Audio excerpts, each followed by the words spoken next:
There's only one thing that makes waking up at 5:15 in the morning to arrive at Regents Park for 7 a.m. laps, and that is riding a new bike. We've got ourselves a Van Rysel RCR Replica. Guys, welcome back to the What Life. Let's roll.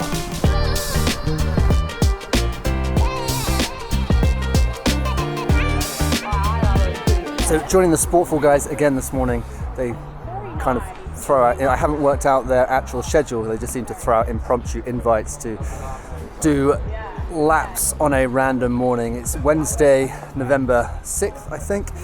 It's not too bad, all things considered. It is about as grey as London gets, but we are used to that by now. I'm not going to give you too much of a rundown on the RCR Replica that I picked up the other day, but the first thing I will say, or one of the few things I'll say, is I'm 182 centimetres, so I'm 1 centimetre shorter than 6 foot, unless you read my Tinder profile, in which case it clearly says 6 foot. And I'm riding a medium, and we'll come on to that a bit later. So 181 centimetres tall, medium frame RCR Replica, and I like it. Where do you stand on socks over under, George, as a aficionado of the fashion cycling world? Depends on my mood. Here's a question for you, because you've been cycling a long time. Have you changed from going under to over in the last 4 or 5 years? 3, 4 years? Yeah. What's your research? As in 5 years ago, it used to be always under. Pop of colour, isn't it? Yeah. Something that breaks out the long tights. You're at home now, you're in London. You don't have to worry, you're not in Bristol anymore. You're at home, you can do what you want. Well, this is Belgium, isn't it? Not even London. I just want to be a Belgian. I always love when people come pre-work with their backpacks. I think it's testament to how much more committed they are to me than to cycling than I am.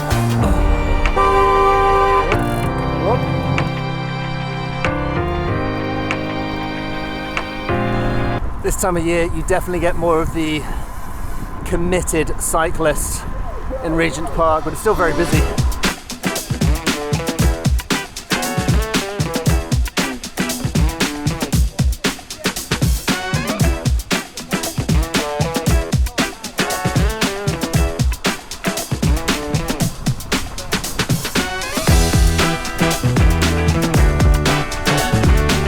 I'm slowly warming to the short loop culture of Regents Park. I don't think it's ever going to be top of my list of favourite things to do when it comes to cycling, but I can see why people come up here.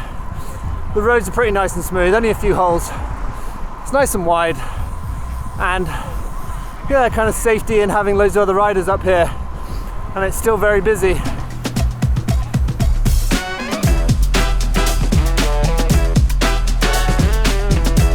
So just to dial in quickly on the RCR Replica, this is the Replica version, which is the top end of the Van Rysel range, and it comes with Dura Race. I've got a video on it coming out, all the specs. You can only get this a certain way, it's literally the team bike. But it's a medium, and like I said, I'm 182 centimeters tall, and a medium has a 55-56 top tube. So it's long and low, which is actually quite nice, but a story for another time.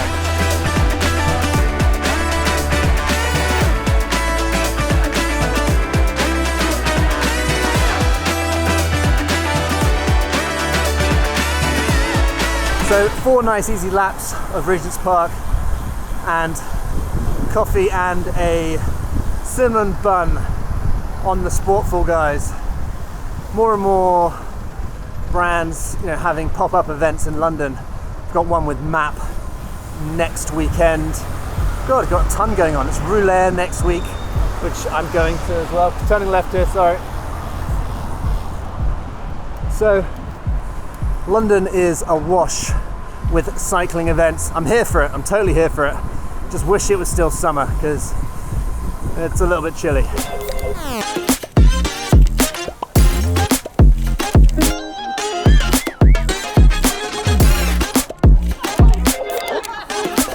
don't know how Fortitude has managed to do this, but it's now the go-to spot for post-Regents loops.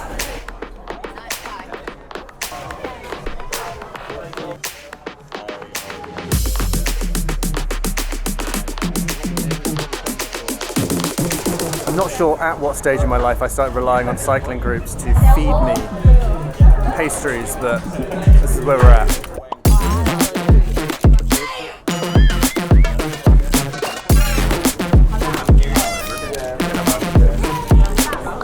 I have to say that these are the best cinnamon buns that I've ever had. Not just in a cycling community, just ever. Fortitude Bakery, somewhere in North London, I think. But this, freshly baked, still warm, insanely delicious. Oh my god, this is otherworldly. So if you are interested, there is a podcast about the KOM for Regents Park Loop, which is offensively fast, I would presume. And the podcast is called Cobbles and Coles. I'll try and link it down below so you can actually listen to the guys and how they ended up getting the KOM for Regents Park and what they had to do that, because it wasn't just like turn up, do a loop. Apparently it was a bit of a mission.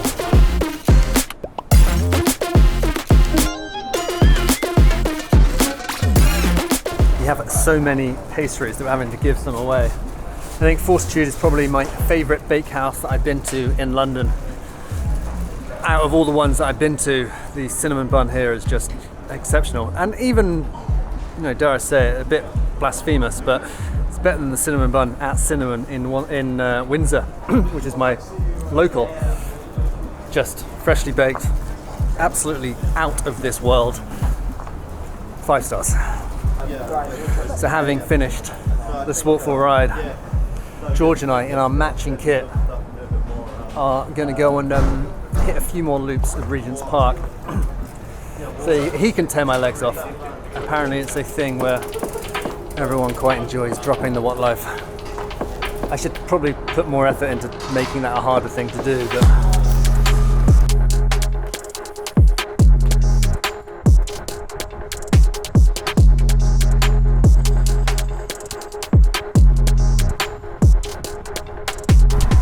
so the amazing thing is, all the bike action around Regents Park happens before 9 a.m.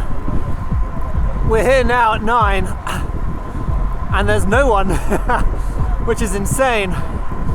That's crazy. I mean, it makes sense, obviously, because it's people living in and working in London, but all the groups are gone and it is just quiet roads.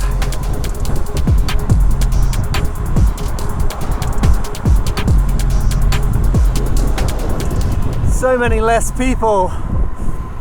So visiting London, come after 9, you got Regents on an autumn day to yourself.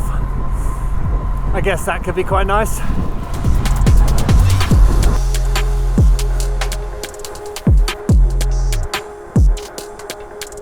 So my cinnamon bun count for the last 7 days, provided by Cycle Brands, is at 4.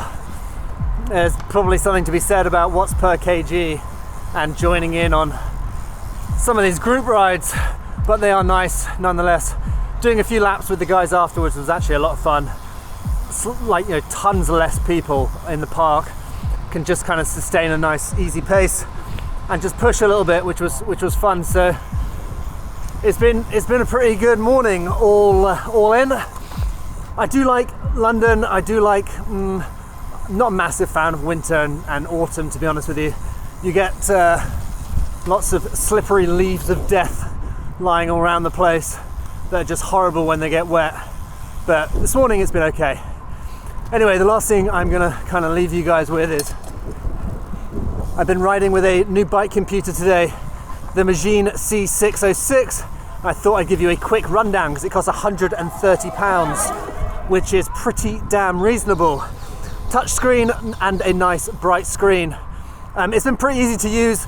I decided that I was going to kind of load up a route to get over to Regents Park this morning on it, and that was all pretty easy. Made the route, sent the GPX to my phone, opened it in the app, and it just kind of pushes straight through and it loads up. I deliberately, when I made the route, didn't start the route from the point where I was actually starting, if that makes sense, to see whether it would have a navigate to start function that kind of organically sits on the bike computer, and it didn't. It just said that my current location is far away from the start location. It wasn't wrong by any sense, but it didn't have a, navigate to start function. I'll look into it a bit more, but that was just, out the box usability. I wanted to see whether it could just kind of factor that in straight away. Nonetheless, it's been pretty good. Connects straight up to all my widgets, power meter, heart rate, and whatever else I have. I don't know what other widgets. Oh yeah, my tail light. And that is the one thing. For some reason, the 606, the Magene, the way that it talks to my bike radar light that tells me if there's cars behind me, it's not quite dialed in. For some reason, the great thing about it is that there is a function on the screen that tells me how far behind me a car is. But for some reason, its functionality is just reduced using the Magene. I've got a IGP Sport bike radar light, and on the IGP Sport apps, on their bike computer, it gives me plenty of warning. It seems to be a bit delayed using the C606, the Magene. I don't know whether it's like cross-brand compatibility, but I don't see why that should, or why that does function or factor in at all. It shouldn't really. So that's kind of a little bit annoying, because it does almost make the radar light a tiny bit pointless, or slightly less effective. It makes it less effective for sure. But nonetheless, I have enjoyed it. It's 130 quid. I think we've got to kind of keep that in mind. I'll also, one of the things is, since using IGP Sport and Magene bike computers, I have not touched my expensive £600 Garmin in all summer. I haven't used it once. I've only ever used the small ones, the IGP Sport, the Magene. I've been like my go-to, so it does make me wonder whether spending 500, 600 quid on a bike computer is actually necessary. I mean, you can do it. Is it necessary? Regents Park, Wednesday morning. Ha, lol, this is Hyde Park. Now I'm in a free fall, with nothing to hold on to. Racing for the end, praying for. So the functionality of the 606 is actually very easy. It's really intuitive to turn on and get things going, and start a ride and use it. It's got, I think, 7 or 8 swipe screens. I don't know anyone that ever uses all of the swipe screens on a GPS unit. It's super intuitive, and it's got a really nice feature where when you stop, it recognizes that you stop.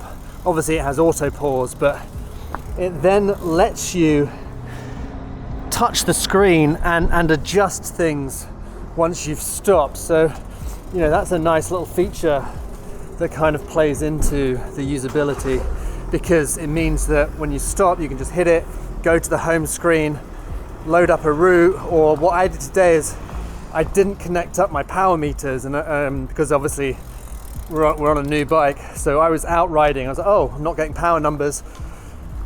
Stopped at a traffic light, hit the home screen because it stopped and it let me, and then connected up the power meter, and then I was off again. So for £130, you get touch screen, you get nice bright screen, change the brightness, the adjustability of the brightness, it's fine. Little beeps if you want it, or you can turn those off. Yeah, it's been a nice little treat to do the last few rides on. But as I said, these bike computers, the £100 to £300 bike computer, for me, have completely replaced the high-end bike computer, because I don't think I need the frickin' weather forecast or an electronic bell on my bike computer, or an app that lets me use Instagram on my bike computer. I don't, you know, the one thing that I do think about those high quality bike computers are the ones that are like solar rechargeable. That's the only reason you'd have a super expensive one that effectively recharges, you know, just by riding, or so the battery lasts longer. And I can't attest to the battery life of this one because every time I go home I just charge it. So, but for 130 quid, if you have any questions about bike computers, it's worth considering, certainly. Right, that's it for today, guys. Cheeky little Sportful ride. 2 more bloody, I got to stop eating cinnamon buns. Next up we have Rouleur, we have the Map Alley Cat coming up. We've got a bunch of different stuff. Obviously got the RCR Replica review coming up. I've got a few other bikes that I'm getting hold of. A Fesca, try and get hold of the Ostro Vam, the MV Melee. Tons going on. I need to start charging money to do this stuff. Guys, thanks for sticking around. Like, subscribe if you enjoy it, and I will see you on another one soon.